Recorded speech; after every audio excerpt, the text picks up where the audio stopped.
Hey friends, it's Just the Gems, I'm Brandon. You know, it's astonishing to me what game developers are able to do these days. Take a game like The Legend of Zelda Tears of the Kingdom. With modern technology and an army of skilled developers at their disposal, Nintendo crafted one of the biggest, most intricately designed games of this or any generation. They pulled off something that just wouldn't have been possible in previous years. But as exciting as it is for me to think about what innovations might come from the AAA gaming space, what's maybe even more exciting to me are the possibilities for indie games. Stardew Valley, for example, gave us a modernized take on the classic Harvest Moon formula, and it took all the knowledge gained from previous generations of developers to become not a copycat, but genre-defining itself. And Stardew Valley was primarily the work of one developer, that is, a single person. If you had suggested to me 10 years ago that a single person could create a game like that, I would have thought you were nuts. But here we are. And here is Eternights. Eternights is, once again, primarily the work of a single developer, Jae-Hyun Yu. Looking at the footage of this game, it is almost impossible for me to reconcile what I'm seeing with the idea that this was, for the most part, created and produced by one person. Now I say for the most part because naturally Jae-Hyun Yu had some assistance, though from the credits it looks like only in limited areas. For example, Clive Reuter is listed as narrative designer, though story is credited to Jae-Hyun Yu. And Ray Kim has a credit for environment art, but again, Jae-Hyun Yu has every other credit related to art, cinematography, visual effects, animation, battle and UI design. Pretty much you name it. Even the most jaded and cynical gamer has to acknowledge that this is pretty remarkable. Now, a game being made by one person doesn't make it immune to criticism, but it does require that we change the lens we use to criticize it. So try to keep that in mind as I tell you about why Eternights is an incredible game that I think you absolutely should grab right now. Unless you're averse to digital games, in which case you absolutely should grab it when it hits stores in November. Thank you to the publisher for providing the review code, by the way.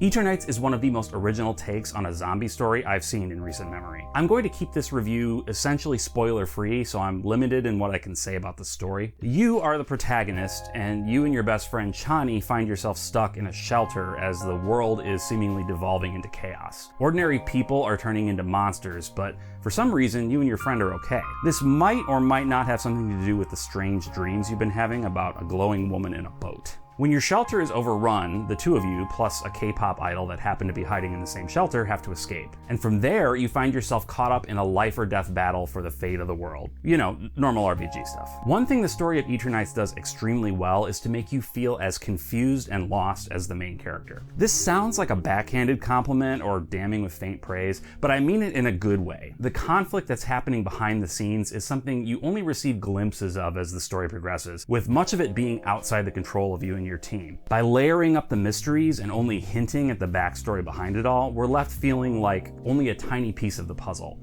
albeit an extremely important one. The MC with his glowing arm sword is key to saving the world, but the drama happening around him is bigger than he can hope to be. At best, you can take care of your friends, the aforementioned best friend Chani, the K-pop star Yuna, the genius Sia, the track star Min, and the mysterious Johan. While this means that a lot of the mysteries of the world and the conflict remain just that, mysteries, the story still feels extremely satisfying and complete in a way that a story that ham-fistedly explained itself just never could. The story is helped immensely by the extraordinary voice work. I can only speak for the English actors, as I don't speak any other languages well enough to say, but the voice actors are all expertly cast and exquisitely directed, and their performances are nuanced and heartfelt. This is a game that mixes drama and horror and comedy into one big souffle, and without a talented voice cast, so much of that would simply be lost. Big props to Kira Buckland and Xanthi Quinn for their directing work here. Voice direction gets overlooked a lot, but it is so important. You can bring in the best actors, but without solid direction, their performances aren't going to be very good. They did an excellent job here.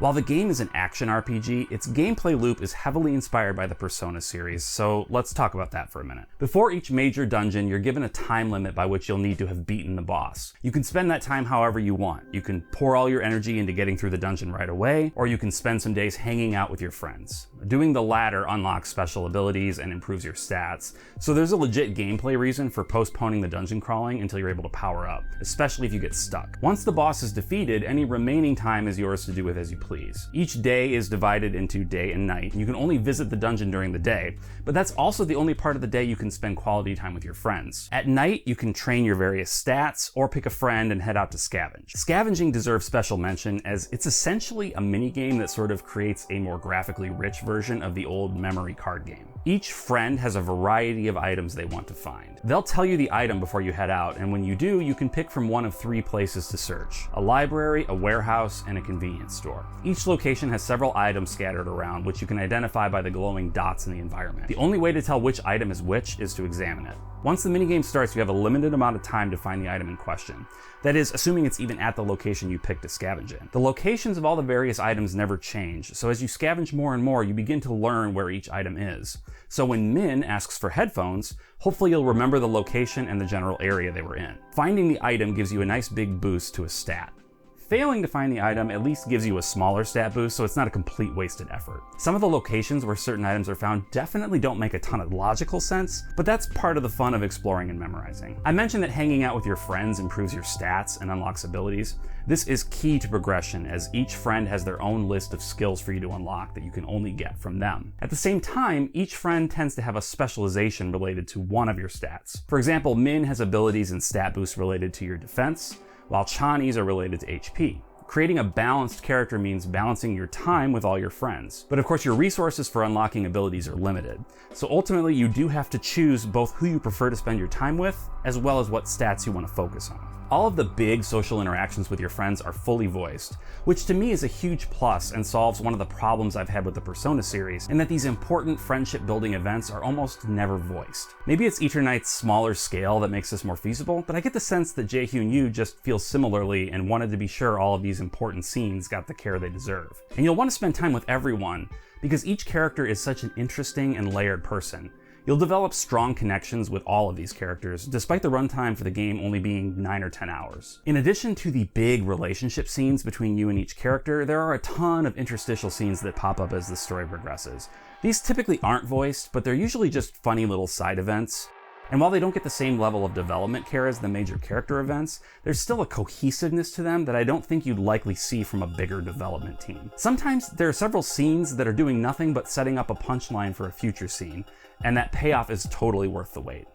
There are a couple of elements inspired by Persona I would have been happy to see left on the cutting room floor: the silent protagonist and the ever-present on-screen calendar. If you've been around my channel at all, I'm sure you've heard me rant about my dislike for silent protagonists.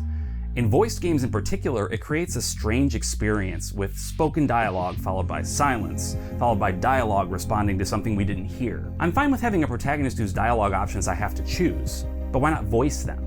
The character has a voice in battle, let him say the lines too. Eternights does a better job of making the protagonist a character in his own right though, which paradoxically makes the decision to have him be a silent self-insert protagonist even stranger. While you almost always have a choice about what to say, there's clearly a personality baked into this character.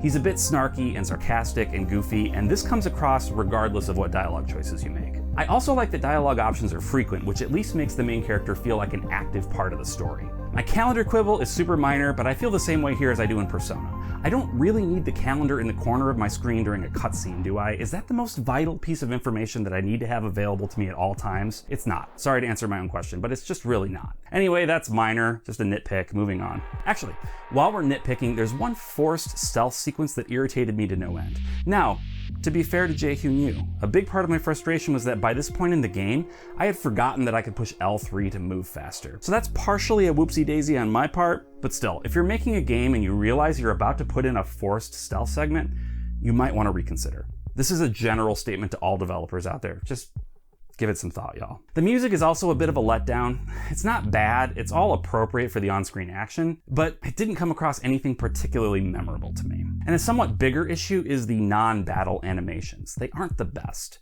The character modeling and environments are good, but character animations are a bit janky. I don't just mean Chani's run cycle either, though that is terrible for a couple of reasons, only one of which was intentional. He runs like a doofus, and I get that was on purpose, but even then the execution of that doofus run isn't great. But I specified non-battle animations for this criticism because the actual in-battle animations are pretty solid. Speaking of battles, we haven't talked about them yet, so let's get into the combat. I'm gonna do my best to convey this properly to you all, but I'm worried I won't do it justice. Within the first 15 minutes of Eternights, I thought I was going to hate this gameplay. I played the game on normal difficulty, but I was just not getting it. It's an action RPG, so naturally there's a lot of sword swinging and dodging and parrying, but the rhythm of it all felt off to me somehow. It's hard to explain. Maybe my muscle memory was still attuned to Final Fantasy XVI or something, but the number of game over screens I was seeing early on gave me a pretty negative early reaction. But after some time, maybe an hour or so, I absolutely fell in love with this combat. This is definitely the biggest swing in my feelings about a game over possibly the shortest time period. I seriously thought I just wasn't going to be able to play it, or that maybe I'd have to switch to easy mode and just brute force my way through the game. But I'm glad I was patient and actually tried to learn the system because it all works together so well. At its most basic, Eternights uses the typical hack and slash combo and dodge system you'll find in a lot of action RPGs. Where Eternights differs, however, is in just how weighty and satisfying the action feels, and how battling monsters involves much more than simple button mashing, but it's actually a process that's fun to learn and feels extremely good to execute. Some of the lower ranking enemies can be killed pretty easily with basic sword swings, but more powerful enemies possess shields. These shields will keep you from doing any damage to them at all. However, by performing perfect dodges and attacking, you'll build up your elemental meter. Once it's full, you can use an elemental attack. Each of the 3 girls who joins you in combat have a different elemental power, so using the appropriate element against the shield you're up against will cause it to break. This process involves some simple, quick time event style timed button presses, which sounds like a drag, but it never felt like one in the moment. But there's so much more to the combat beyond the elemental shield breaking. Executing perfect dodges involves rolling away at the moment an enemy is attacking, which is helpfully signified by a flashing red circle and a chime. Learning to trust the indicators and not just the enemy animations was a big part of the early learning curve for me.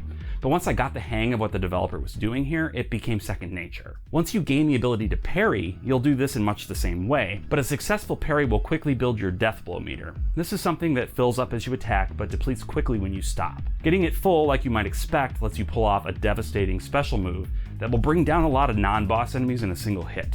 The 3 girls also have abilities they can use in battle, but they'll never do anything on their own. You can issue them a command by holding down R2 and choosing from the options that pop up. Each girl has 2 moves that you can upgrade throughout the game. Yuna's are healing abilities, Min's are more shielding based, and Sia's are attacks. All these abilities draw from a shared meter though, and once that meter is depleted, there's no way to replenish it aside from returning to your base and trying the dungeon again the next day. This is similar again to the Persona series' use of SP management as a sort of barrier to progress, but here you don't even have the benefit of certain hard to come by items to give you a refill and allow you to continue. On top of that, the time frame you have to finish each dungeon is quite a bit shorter than the Persona games, but it's balanced in such a way that I never felt overly rushed or stressed. The dungeons themselves aren't super interesting, and there are only around 4 of them depending on how you count. They're often way too dark as well. Your magic sword arm glows and creates lots of cool character lighting effects, but it doesn't do much to illuminate the environment. I rarely got lost though, and there are a handful of puzzles that pop up to keep things from getting stale. All in all, the environments didn't blow me away, but the general visual presentation definitely did. This is a fine looking game. It is stuffed with style. Flashy effects and cool lighting and artistic camera angles, it's visually stunning. If technology is reaching the point where a single person can do this much work on a game, then I think you can see why I'm excited to see what the future holds. Eternights is the first game from this developer, and if this is where he's starting, I can't imagine where he's going. As a physical game collector myself, I'll be picking this one up when it comes out physically in November. Until then, I think I might actually platinum this one. I've never done that with a game before. In fact, this is the first game I've played in years where as soon as I rolled credits, I started over again. Seriously, if you don't know me, that might not mean much, but that is huge for me. Thank you so much for watching, and thanks once again to the publisher for providing the review code. They also gave me a Steam code to give away, so here's what I'd like to do. Follow me on Twitter, or X, or whatever it's called now.